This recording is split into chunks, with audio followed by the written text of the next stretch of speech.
I'm Luke Story. For the past 22 years, I've been relentlessly committed to my deepest passion, designing the ultimate lifestyle based on the most powerful principles of spirituality, health, psychology, and personal development. The Lifestylist Podcast is a show dedicated to sharing my discoveries and the experts behind them with you.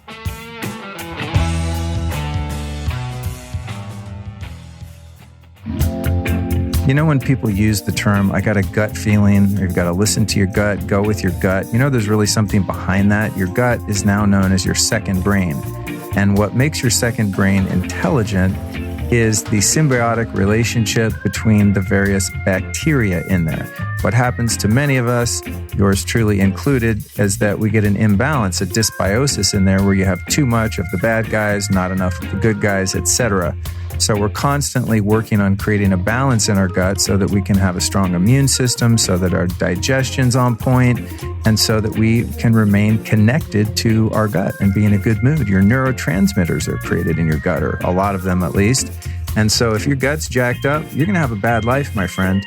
Enter our sponsor, Just Thrive Probiotics. You can find them at thriveprobiotic.com/Luke. If you use the code Luke15, you're going to save 15% off. So if you want to say peace out to bloating, gas, leaky gut, digestive problems, you got to get on a good probiotic that will actually survive the digestive process. The spore-based probiotic by our friends at Just Thrive actually works because it does that. It lives inside you and hatches and makes a friendly gut environment. So go to thriveprobiotic.com/Luke and use the code Luke15 to save 15%. All right, folks, I'm about to bust out one of my secrets here. You ready for this? People often wonder how I'm able to record sometimes 3 or 4 podcasts in one day and stream them all on social media and do all of the crazy things I do. If you follow me on Instagram, my life is quite busy, and somehow I managed to keep it together. Well, my secret weapon, or at least one of them, is the Four Sigmatic Lion's Mane coffee. Now, I don't always have time to brew up some whole beans, put them in the French press, put the butter in there, do the whole thing, make myself that fatty kind of elixir.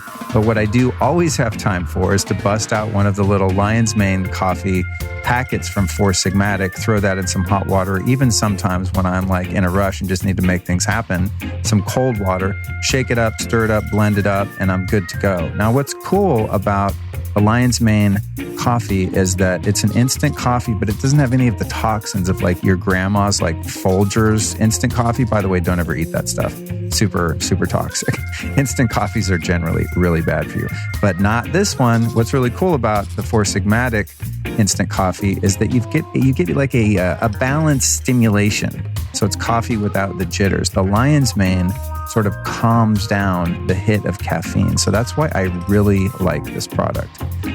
This has been used for a long time by Buddhist monks to help with focus during meditation. And this is just a beautiful mushroom and a modern day favorite for someone like me who likes to get creative, but also stay focused. And all of Four Sigmatic's mushrooms are dual extracted, meaning that you get the water soluble and fat soluble nutrients. And in non-geeky terms, that just means that they're really badass and that they do it right. So if you want to check it out, which I highly recommend you do, here's what's up. You go to foursigmatic.com/Luke Story. Again, that's foursigmatic.com/Luke Story. If you throw some of that Lion's Mane coffee in your shopping cart and then enter the code Luke Story, you're also going to save 15% off. That's foursigmatic.com/Luke Story. Your discount code is also Luke Story. Enjoy.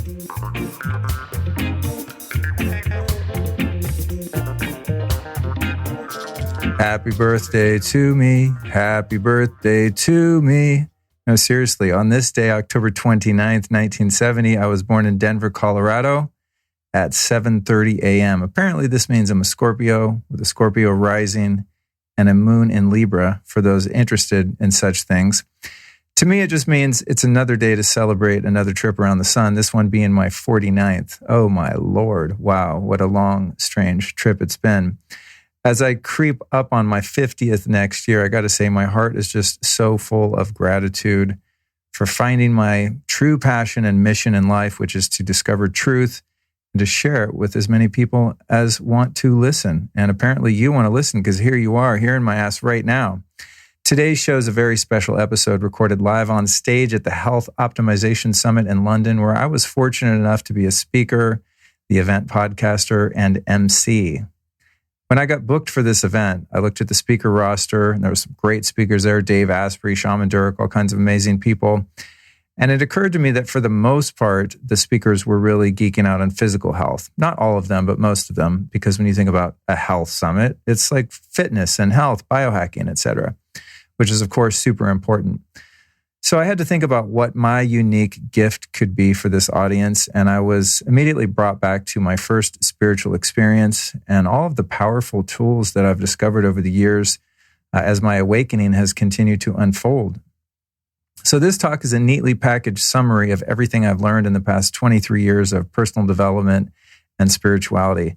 The topics discussed in this live talk are an exploration of metaphysics, the branch of philosophy that deals with first principles, how we can apply spiritual principles, aka universal truths, to transform our lives, the need for self-inquiry and self-honesty, the one thing that will almost certainly make you happier, the different words for God and what they really mean, the anatomy of my own spiritual awakening, the price of humility, is it desire or desperation? Maybe your choice.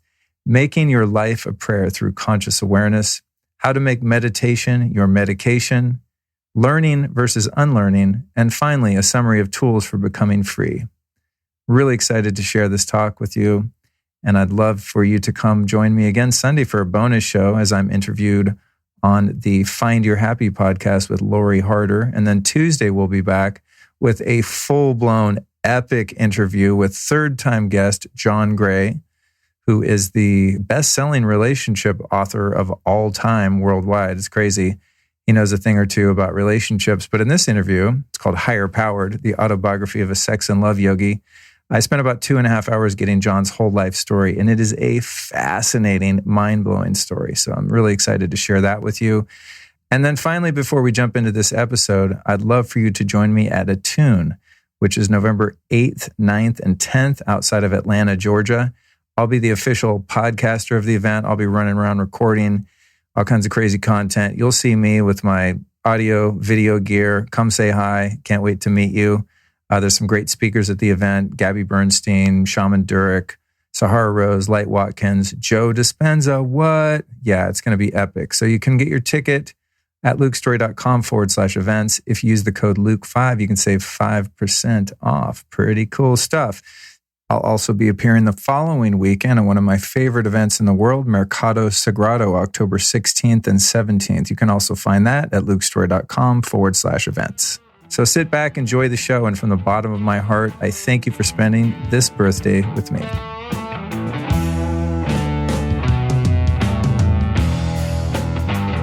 First, let's talk about metaphysics, the branch of philosophy that deals with the first principles of things, that which is beyond physics. So a lot of what we're dealing with out here, out in the tech hall, has to do with the physical realm. And as I just said, I love the physical realm, but today we're going to be going a bit beyond that. The true definition of spiritual, or at least one of them, relating to or affecting the human spirit or soul as opposed to material or physical things. A principle, a comprehensive and fundamental law, doctrine, or assumption, or my favorite, a universal truth. And then finally, none of those would do us any good if we didn't apply it. And that's the law of application, the action of putting something into operation. So everything that we've learned today from all these amazing speakers means nothing if it's just head knowledge. We need to really get it down into our heart and have it be a felt, shared experience so that we can then walk out of here and apply it, right? I mean, in the 5 minutes of listening to Dr. Ted, I learned enough information for a lifetime, right? As I'm sure many of you did. But if I leave here and I don't apply it, it doesn't work. And that's definitely true in the nature of pursuing metaphysics and spirituality, which I've learned the hard way. The first thing we're going to do is explore the principle of energy. And we're going to get a little freaky here for a moment. Those of you that did breath work out in the hall, I saw some people out there getting down. So I was like, oh, they're not going to freak out too much. I'd like to really move the energy in the room right now. So we're going to do a little bit of Kundalini yoga practice. Has anyone ever done that before? All right. Well, you guys are freaks. Love it. No one was wearing a turban, so I wasn't sure. I wear all black when I do Kundalini. I'm kind of the literal black sheep in class.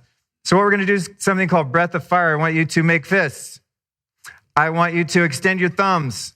I want you to put your arms up in a V, straighten those elbows. And then we're going to breathe in and out vigorously through the nose. The power you're going to find for that vigor is coming from the belly, from the abdomen. It looks a little something like this.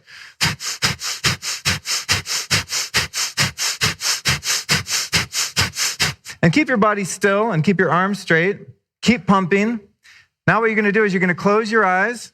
Forget all about me. Forget all about the person next to you and their BO, possibly. And put your attention in the middle of your forehead, right between your eyebrows. And really just focus that energy there and imagine energy coming from the base of your spine up to the center of your forehead. There's nothing here except energy. So all we're doing is just concentrating some of it for a moment.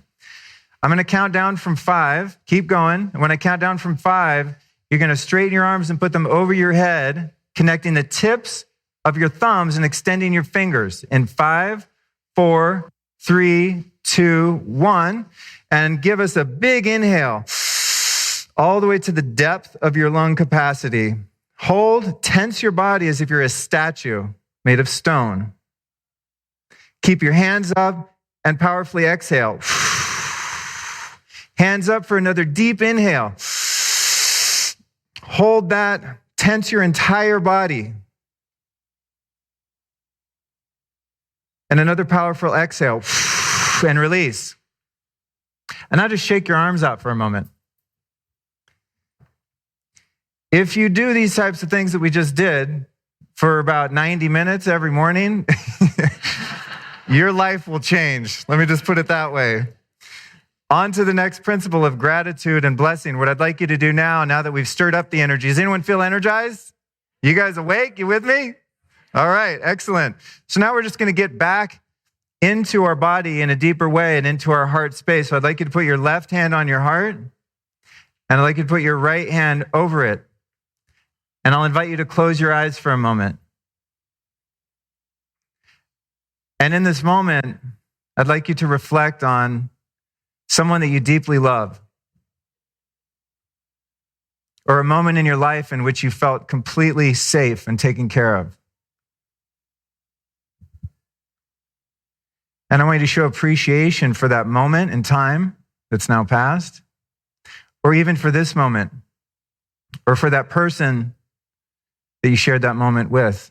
And really feel the gratitude. Gratitude's more than a word. It's a feeling. It's a sensation. It's a state of being. And now I want you to know that what you're doing, because consciousness is all one, there's no separation at the level of consciousness, you're blessing yourself and you're blessing the unconditional and boundless love within you. And that's what we're really giving thanks for when we thank other. And that's the instantaneous law of good karma. Take a deep breath in, exhale, and release. God, doesn't that feel good? Feels good just to be in the energy field of you guys doing it. I love when Dr. Ted started, he had his own little trip of that, his own version. I was like, right on. That's a great way to start a talk because it brings everyone down into a really great space. So next principle is self-inquiry and self-honesty. And I'm going to start this one just by saying there's a reason that we all came to this conference, right? Some of us are working here, some of us volunteering. And by the way, thank you to the volunteers. Couldn't happen without you, right? And so, or we bought a ticket or we won a ticket. If you listen to the Lifestyles podcast, some of you won. Thank you for entering. It's good to see you. But we're all here because we want to be healthier, right? And that's a great motive. But let's look at the deeper motive. And this is the practice of self-inquiry and self-honesty with anything. Why are we doing anything? So if we're here in this conference to be healthier, that might be the immediate goal, but what's the end goal? What's the real why beyond that? So say I'm super ripped and I'm healthy and my mitochondria are on fire and everything's working as it should be. My sleep is rock and roll and it's all good. What's the goal of that, right? The goal for most of us is a sense of fulfillment, a sense of joy, purpose, happiness. It's really to end suffering at the end of that. And so when we look at the inner health or spiritual health, psychological health, or as Mark Atkinson talks about it, psychological fitness, which I love. It's a very approachable way to look at that.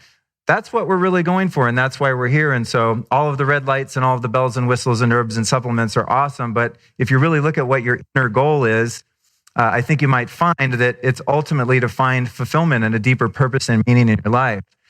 And so checking your motives is a powerful way to approach that. And that brings us to the next one, which is health is an inside job, as within, so without.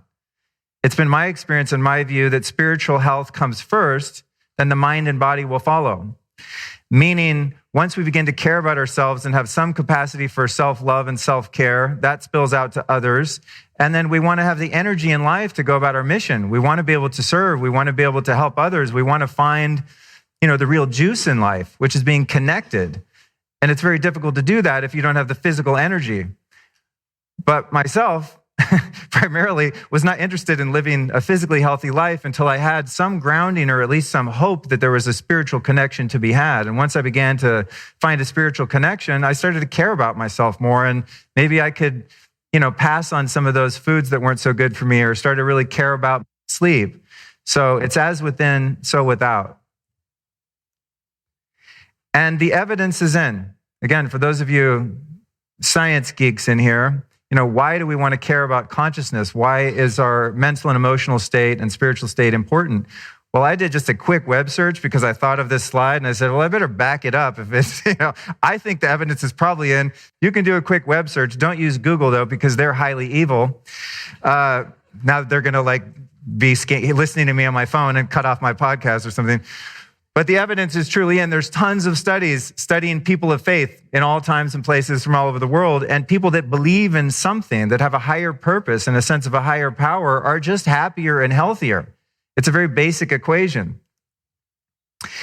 I'm going to be using some words today to describe an experience and to describe and offer you a way of life that I found to be extremely fulfilling. But remember that words lead the way, words aren't the way. So much like when you go hiking, you're looking at the sign, seeing that the peak is there up 3 miles, but it's really about getting to the peak. It's not about the sign. And I love what the Buddhists say, the finger pointing at the moon is not the moon. And many of us get caught up in the how rather than the why. And so the words are just signposts that I'm going to use today that really point to something much more powerful. There's a lot of words for God. And I know, when I originally sent Tim and the team my presentation, it had a different title and it included the word God, because I was like, you know what? Everyone's already got the biohacking covered. We've got light, we've got cryo, we've got autophagy, and all these other words that I can barely pronounce. And I'm more of a generalist when it comes to health. So I thought, what do I have to offer? And I thought, well, to me, the answer really is in finding a God of your own understanding, whatever that means. And I sent the prezzo, and he's like, oh, it looks great. And then a couple of days later, he's like, can you change the title? No one's going to come to your talk, because so many people have a negative connotation with that word. So I thought, well, what's another way to say it? And there are, of course, a number of different words that people use. But an acronym that I find really useful is good orderly direction.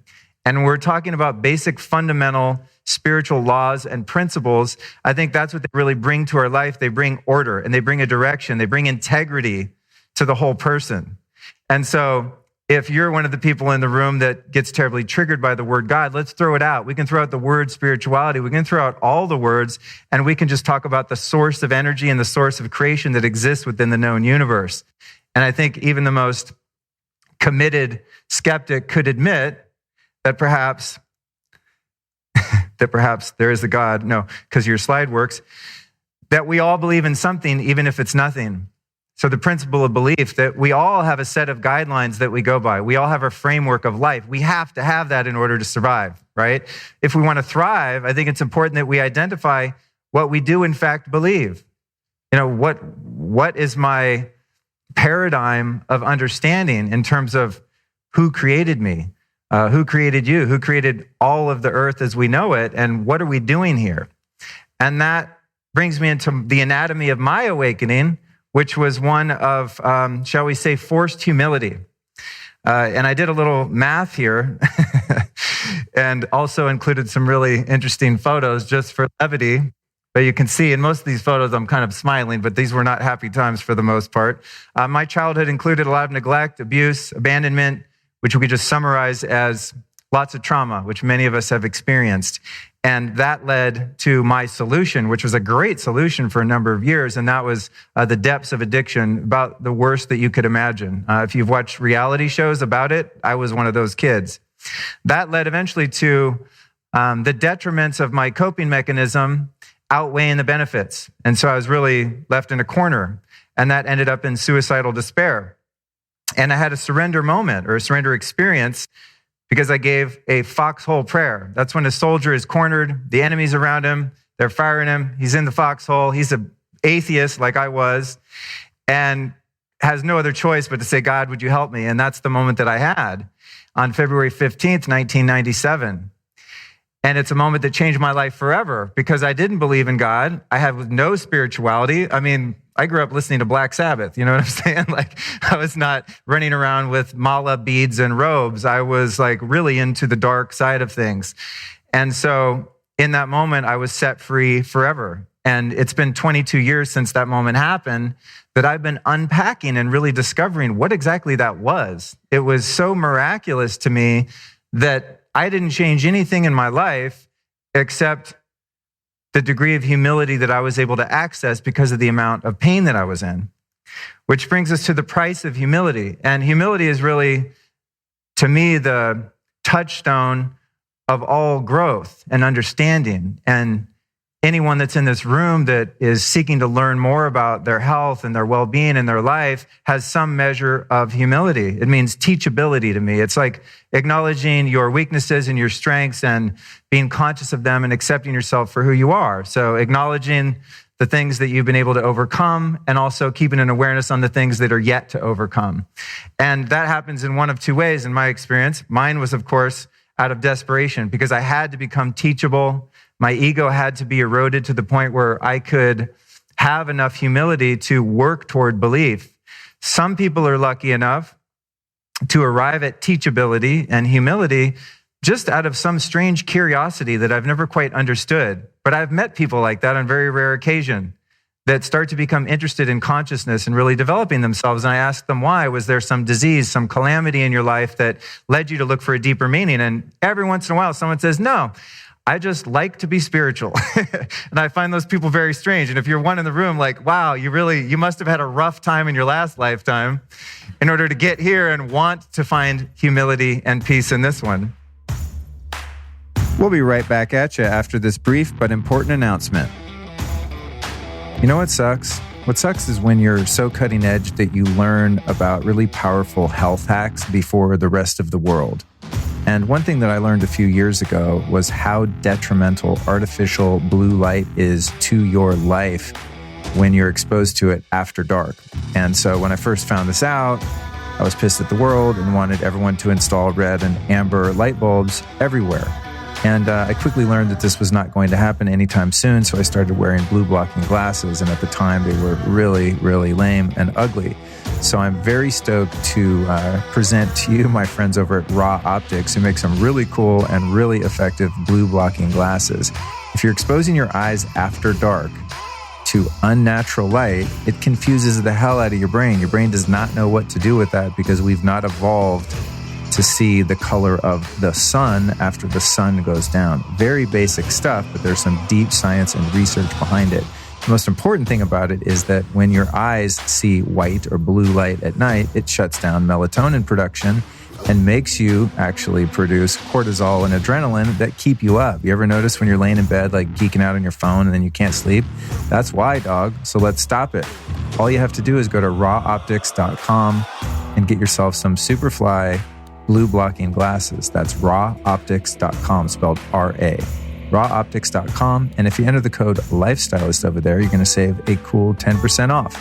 The code is Lifestylist, the discount's 10%, and the site is rawoptics.com. And now, back to the interview. Once we've gotten to the place where we're somewhat malleable and teachable, the next thing that's really important is open-mindedness, having a mind like water. And open-mindedness, many people think about as the ability to take in new information. So we sit in the audience here and we think about, wow, this is a great new idea. I'm going to try this. This is amazing. I've never heard of this. And we think we're open-minded because perhaps we're liberally minded, right? We're able to take on ideas that might be strange to us and foreign to us and give them some careful consideration, and then perhaps even adopt them. And if nothing else, just respect them, right? As being true for the person who's sharing it with you. But the true definition of open-mindedness to me is easy come, easy go. That's where I'm always willing to discard my old ideas and my old beliefs for new ones as they present themselves. And of course, that does require a modicum of humility, and all these principles stacked together to really build integrity. As we start to apply these spiritual laws, we find maybe a practice that I did last year that I thought was amazing doesn't serve me anymore, or I might even discover that it was based in falsehood, but at the time it sounded great. Has anyone ever fallen for a fake guru? I know I have. I went all the way to India and was like, whoa, what? You want how much money? So it required open-mindedness to let go of the attachment to that particular teaching or way of life or whatever the case may be. So it's really important, not just during this talk in the framework of metaphysics, but also walking out in the tech hall. There's going to be many things that you discover that might seem foreign to you, and you're like, whoa, this is a little weird, this is a little woo-woo, or too scientific, or there's too many bells and whistles, or too high of a price tag. Being open to those new things is great, but in order to do that, sometimes you have to clear the way and make room by letting go of old ideas and false beliefs. This brings us to contemplation. And this is where we've become teachable. We've got a little, crumb of humility at least, right? And we've reached a point through curiosity or sometimes despair where we want to change, and we start to contemplate, as we did in the beginning. Why are we here? Like, just to be healthy? What, to get abs? What's that going to do for you? Well, that's going to lead me hopefully to being happy, so I think, until I get abs and find I'm still depressed and I still hate my stepmom from when I was 10 or whatever the case may be. What I like to look at when I'm trying to find something behind creation, when I'm looking for that energy, I'm trying to avoid using the G word. As you can see, I'm skirting around it. Sometimes I use it just because it's short and easy to recall. But I like to ask myself sometimes, who's breathing me, right? It's like as we all sit here, something's breathing you. You're not breathing yourself. And an easy way to test this is just try to stop breathing and commit suicide right now. I mean, I'm joking, obviously. Don't do that. But you can't end your own life. In other words, the energy source that emanates through us and animates our physical body is unstoppable, unless, of course, you use your intellect to jump off a bridge or something, God forbid. But the point is, we're not actively choosing to breathe and put oxygen in our body. It's being pushed into us. In much the same way, there's something beating our heart. And sometimes when I go to sleep, I just like to remind myself of that as an act of deep surrender, as my mind and ego try to worry about all my problems and figure out how to get what I want or not lose what I've got, and all the schemes and plans of the personality that tries to run the show and does a horrible job of it most of the time, that each and every night as I close my eyes, there's something going thump, thump, thump, thump, thump, thump. What is that? And the curiosity for what is that is what really drives my entire life. Because whatever that is, I know that it's immensely powerful. And I know that on some level it cares about me enough to keep that happening so that I continue to have this material physical experience that for the moment we're calling Luke's story. So contemplation, whether it be those two fundamental ideas or just putting yourself into nature and watching the majesty of evolution and creation going on all at the same time, which to me, they're the same thing, by the way, in terms of theology. It's just you're watching one happen to the other. But contemplation of meaningful ideas and concepts is another form of prayer that I find really useful because it's one that doesn't involve any belief system. It's just asking yourself some fundamental questions. And when you arrive at questions that you can't answer, you know you've hit the gold. That brings us to devotion. Does anyone in the room pray in the formal sense? Don't be embarrassed if you do. And don't be embarrassed if you don't, like 2 people. Okay, good. The rest of you are like, I don't call it that, but yeah, I do it. What I'd like to say is that in my version of devotion, which is not to a deity or any religion or anything like that, although I think that's wonderful if that works for people. As I said, the studies show that, in fact, religious people are much happier than non-religious people. It just doesn't happen to be my particular path. I'm sort of, I take a little bit from all teachings that I find useful and valid. But in devotion, I'm talking about a different type of prayer. So I say, don't say your prayers, be a prayer. In other words, make your life a prayer, through conscious awareness. And this is, of course, made possible by gaining an understanding of what your fundamental purpose here is. So as I go set up my little social media things in the back of the room and the battery's dying and it's not working the way I think I want it to work, and I come up here and do what I'm doing, I know exactly why I'm standing up here. And so my standing up here now is my physical body saying words, showing words, hopefully connecting to someone's intellect, but beyond that, connecting to someone's heart. But really what's happening is I'm living in my purpose. And so standing up here and delivering the message that I'm delivering, which has been so meaningful to me in my life, this is my prayer. This is how I pray. It's being aware that there's an energy field, that there's a consciousness here, other than just what we can see, feel, touch, smell, hear, right? It's knowing that that animation that's beating each and every one of your hearts is present, that I'm part of it, I'm connected to it, and I'm living a prayer as I go through my life. So rather than meditating and then walking out the room and acting like an a-hole all day in the rest of the world, to me, the goal is, how do I capture that awareness that I might find in something like meditation or some of the other tools that I'm going to recommend? But how do I carry that into my day-to-day life, into my waking state? So when I'm in front of someone, I can have absolute clarity and presence. When I look someone in the eyes, that is my prayer. It's a prayer of beingness, not a prayer of speakingness. Although I think all forms of prayer are very useful. As I told you, my first one was very formal. I mean, when I did it, I had to think about, I know when the first time I prayed was. That's how little experience I had with it. At 26 years old, I was thinking, what do they do in the movies? I think you get on your knees like around the bed area, put your hands like this, and ask God for something that you can't do. And I did that and it worked. That was the tip of the iceberg. Jacks for openers, as they say. Can I get a witness? This is where we start to bring in the observer consciousness. And this is where the idea comes that you don't have a soul, you are a soul. Each and every one of us, as far as I understand, are embodying our physicality. But there's an awareness that many of us call soul or spirit that's experiencing life through the body. So it's not that I have a soul like it's a part of me, like I have an arm. I don't have a soul, I am a soul having a human experience. And I believe that I and all of us here have chosen to come have this human experience because Earth School is a great place to learn, because we have such variety and contrast and texture to the human experience, from the lowest of lows that you can imagine. Think of the worst people in history to the most angelic beings that have ever existed. And we have a spectrum of experience that allows us to work our way up or down the scale of consciousness. And who's doing that? The body, the mind, this personality? No, the soul's doing that through this living experience that drives cars and gets on airplanes and does talks and makes PowerPoints and biohacks and does all the things that we do.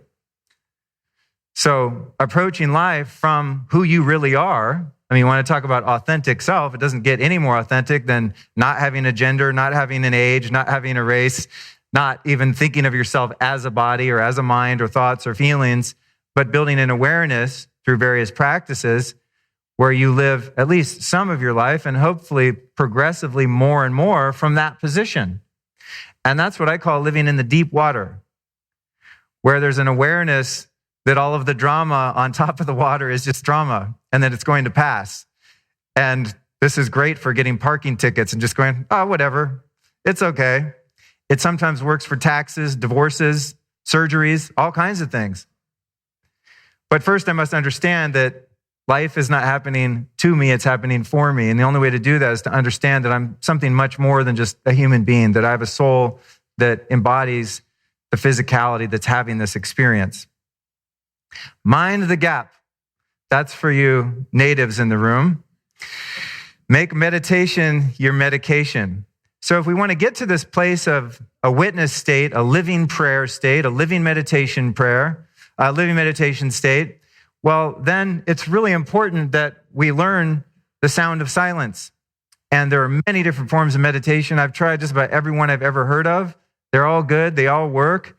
I think whatever works for you is phenomenal. The goal here for me is to create a gap, a separation between one's awareness of one's soul, one's spirit that's having this experience, and the constant chatter of the mind. The mind that just talks and talks and talks and talks and talks and talks and talks. And also the emotional state, the feeling, the different sensations that come up in our body when we're threatened or triggered, the animal instincts that are always operational to some degree or another. If we don't learn how to live a life of observing those things, we become those things, and that's what drives us. And that leads to a life of futility and desperation. And no amount of nootropics is going to fix it. Trust me, I've tried. It helps, it helps maybe you focus. Okay, I'm not my mind, I'm not the body. So many of us get caught up, I think, myself included, in the physical practices that we start to think like, this is what I am, and it's not what I am. I'm the one that's watching what I think I am, if that makes sense. Not to talk in riddles, but meditation is the way that we find that gap. It's the way we find the separation. So there's a me, and I'm watching the experience. And so as I sit up here on the stage and talk to you, one part of my conscious awareness is aware that there's something here other than me and other than you, an energy field, let's call it. Gaining spiritual insight is about subtraction, not addition. In other words, if you subtract falsehood, what's left is truth. So this is a process of unlearning, which might sound contradictory since I'm here explaining things to you that hopefully I want you to learn, but it's really going back to that open-mindedness of letting go of beliefs that are false, ideas that are false, assumptions, programming, trauma, things that we've experienced in our life that we've picked up that aren't actual reality. So it's not that I have to study all the world's religions and read every spiritual book, because it's not about an intellectual understanding. It's about having a felt experience. And the experience is had by removing what's not truth. Much like we see here in this city, it appears to be very cloudy all the time, does it not? It appears the sun never shows up here, or at least infrequently, but the sun's always there. Why can't we see the sun in this damn city? I'm a sun god, I worship the sun like a freaking Egyptian. That's why I live in California. I don't even like it there. I just think I like the sun. The sun's present, it's just that the cloud cover is obscuring our view.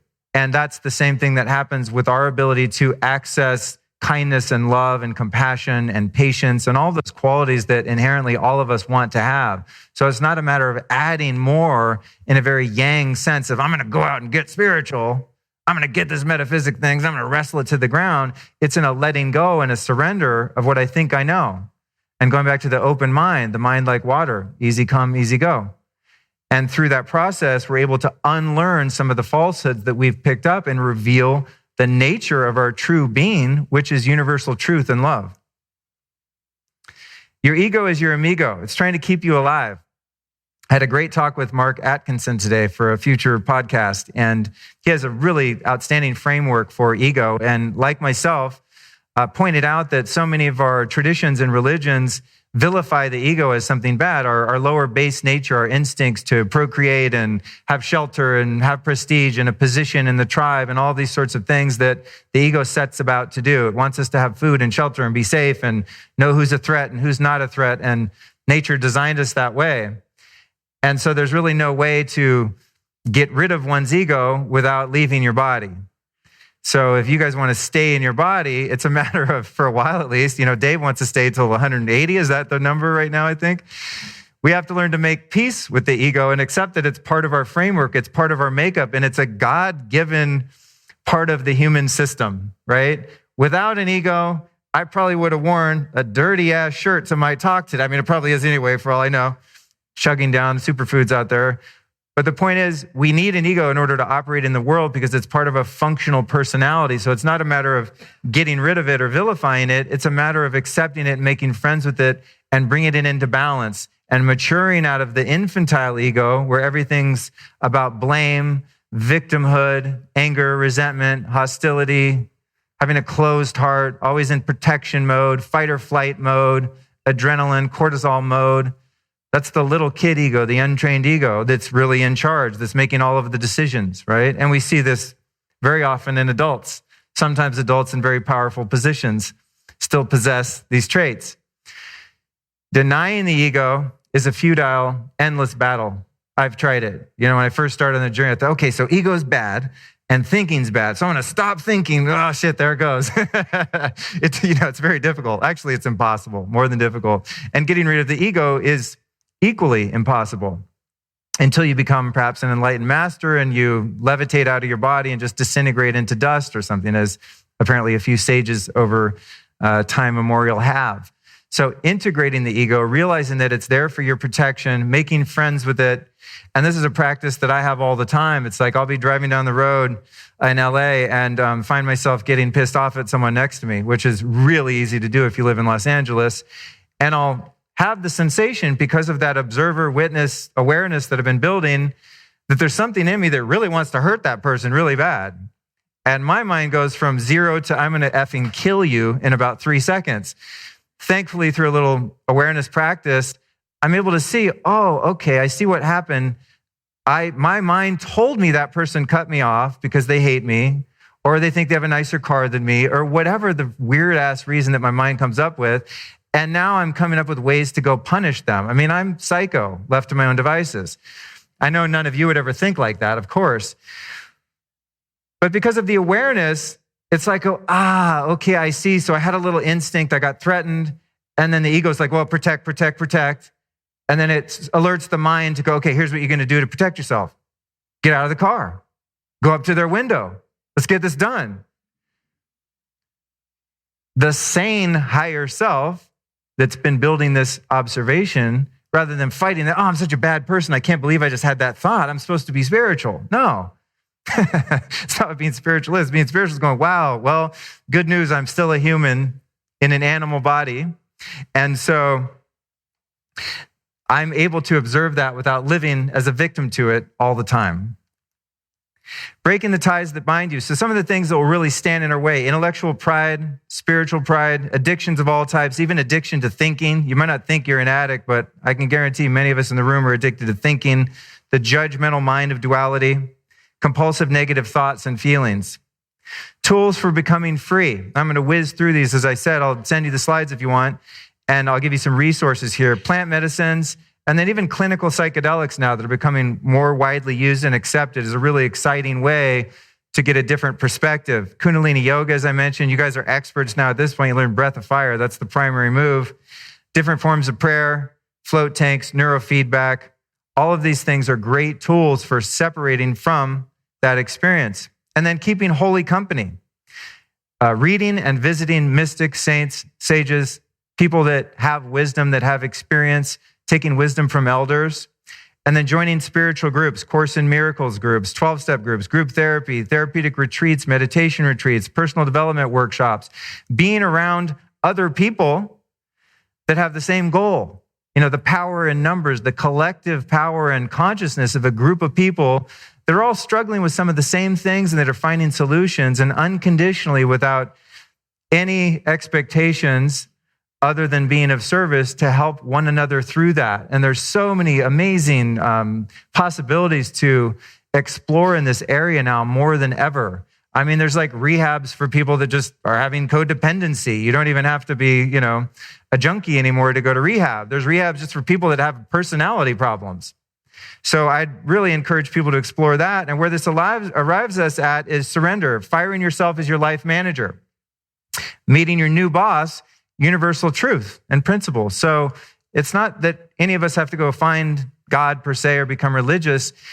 It's just to have a sense of purpose and integrity and wisdom, and to have some order in life. We've got to marry ourselves and commit ourselves to sound principles, to universal laws that have been here since the beginning of time, will be here to the end of time, and never change. So what's left when you're gone? Living by intuition and discernment, a life of order and balance. When you've began to live a life of surrender and you're not in charge anymore, well, someone has to do the job. So you now have a partner in running your life, and that partner is universal truth and universal laws.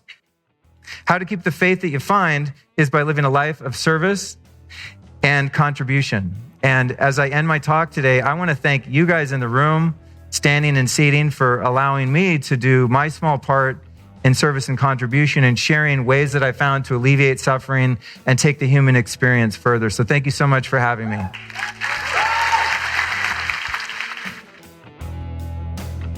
Well, there we have it. The birthday show is complete. Thank you so much for joining me. Those of you that weren't able to make the live event, thankfully we're able to make the event here in your car, on the train, in your room, wherever you are listening to my voice right now. Thank you so much for joining me. It brings me such pleasure to be able to celebrate another year embodied on Earth this time around, and also to be able to do what I do. So thank you so much for listening. Make sure you share this episode with a friend if you're so guided. I'll be back Sunday for a bonus show where I'm interviewed by Lori Harder on her Earn Your Happy podcast. Dropping those here and there now because I've been on so many damn podcasts, and people have asked them to be shared, and so I'm obliging. And then Tuesday we'll be back with John Gray, Higher Powered, Autobiography of a Sex and Love Yogi. You do not want to miss that one, son. Seriously. I'll be at Attune November 8th, 9th, and 10th outside of Atlanta, Georgia. You can get your ticket at lukestory.com/events. You can also save 5% off with the code Luke5, which you'll find on my event page. I'll also be speaking at Mercado Sagrado in Malibu, California, October 16th and 17th. Let's thank our sponsors, without whom this would literally be impossible because I can't do this shit for free anymore. It's been 3 years. Papa's got to pay his team, and I got to eat some grass-fed burgers from Bel Campo, which is what I just had for dinner. It's such a pathetic bachelor life I have here, honestly. I was sitting here like at my mic on I have like an iMac that's on this little standing desk thing, and I use it as like a burger stand. And I never stand up at my standing desk, which is also sad. But true, it's just much more comfortable to sit on my ass as much as my back hurts sometimes from doing so. Anyway, way too much useless personal information here. But I was sitting here eating my burger just going like, wow, this is what it's come to, Luke. But there we are, a charred, burnt burger with a side of cottage cheese with like nothing else on it, just salt, burger, cottage cheese. That's how we roll when there's no woman around. Is what it is. Okay, put a good word out there for me, maybe. No, just kidding. Don't. For now. Let's thank our sponsors. God damn it. I went off the rails here completely. Thrive Probiotics. I just took a Thrive Probiotic right before I ate that said burger. You can find them at thriveprobiotic.com/Luke. You can save 15% off their dope probiotics using the code Luke15. Then we've got Raw Optics. You know what? I should be wearing my Raw Optics blue blockers right now. I'm using like a blue blocking app on my computer, but it's 10 p.m. currently, so I'm like way out of line. I should be only seeing red light right now. So Maddie, if you ever hear this, I'm cheating. I should be wearing your glasses right now. You can go to rawoptics.com. That's R-A, Raw Optics. Get it? Like sun. And the code there's Lifestylist. You can save 10% off. You got to protect your melatonin, man. Seriously, I've been listening to a lot of Joe Dispenza. It's all about the pineal gland and the melatonin, son. And I'm not even talking about the anti-cancer part of melatonin or the sleep part. I'm talking about the third eye part. Yes. Block that blue light with rawoptics.com. All right, 4 sigmatic medicinal mushrooms. Again, you guys think I'm full of shit, but honestly, I had to drive out to the valley to pick up a supplement from someone that you can't buy on the internet. And I was a little bit tired because I've just been grinding today. And I was like, I need a quick coffee. So I used one of the 4 sigmatic instant coffees and threw a little micro dose of psilocybin in there. I mean, micro. And was on my way to meet my friend. And I was so grateful for 4 Sigmatic for making these handy little mold-free medicinal mushroom-infused coffees. So you can find them at 4sigmatic.com/The Lifestylist. And the code there is 15% off, and it is also The Lifestylist. So 3 sponsors today I'm very grateful for.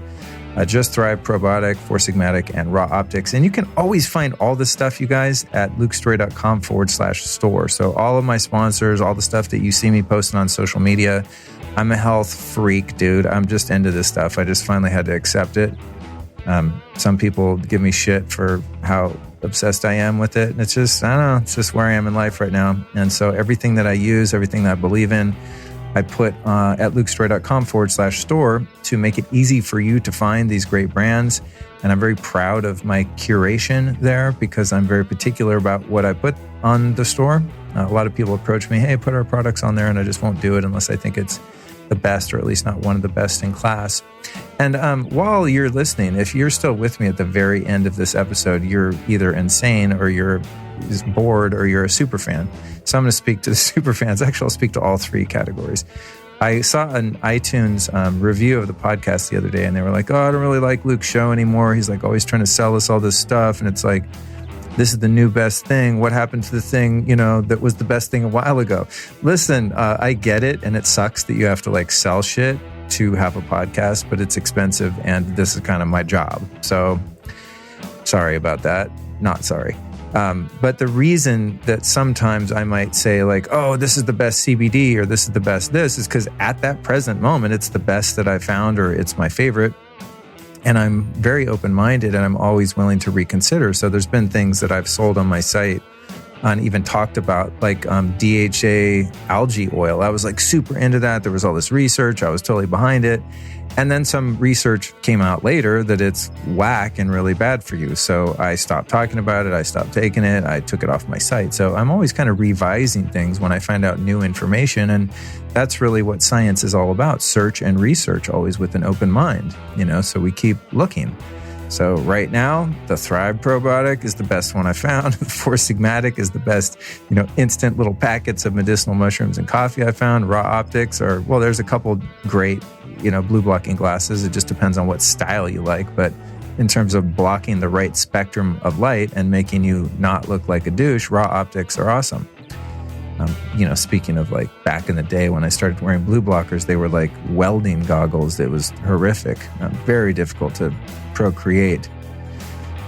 So now we can actually kind of, you can go out to the club, champagne table with your Raw Optics, get it done. You know what I'm saying? Thank you for joining me on the Lifestylist podcast. Be back at you Sunday with a bonus guest spot, and then again on Tuesday with John Gray. Love you so much. Thank you for joining me on my birthday. This episode of the Lifestylist podcast was produced by podcastmasters.net.